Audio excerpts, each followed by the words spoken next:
महज 5 घंटे में आप लाहौर से कराची पहुंच जाएंगे। ये हवाई सफर नहीं होगा बल्कि ट्रेन का सफर होगा। पाकिस्तान रेलवे ने मुल्क में 2030 तक पहली बुलेट ट्रेन चलाने का ऐलान कर दिया। हुकूमती ज़राए के मुताबिक 1215 किलोमीटर तवील high speed railway line CPEC के ML1 मंसूबे का हिस्सा है, जिसकी मालियत 6.8 अरब डॉलर है। ये तेज रफ्तार ट्रेन 250 किलोमीटर फी घंटा की रफ्तार से चलेगी और इसका रूट हैदराबाद, मुल्तान और साहिवाल जैसे अहम शहरों से गुजरेगा। वजीर रेलवे हनीफ अब्बासी के मुताबिक मंसूबा चाइना रेलवे कंस्ट्रक्शन कॉर्पोरेशन की मदद से मुकम्मल होगा। इसमें जदीद सिग्नल सिस्टम, नई पटरियां और पुराने पुलों की तामीर नौ शामिल है। ये मंसूबा न सिर्फ आवाम को आरामदेह और तेज रफ्तार सफर देगा बल्कि हजारों मुलाजमतें भी पैदा करेगा।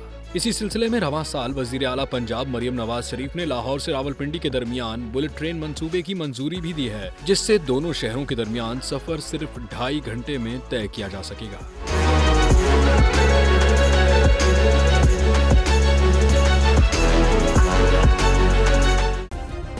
सब्सक्राइब करें और बेल दबाएं ताकि कोई खबर रह न जाए।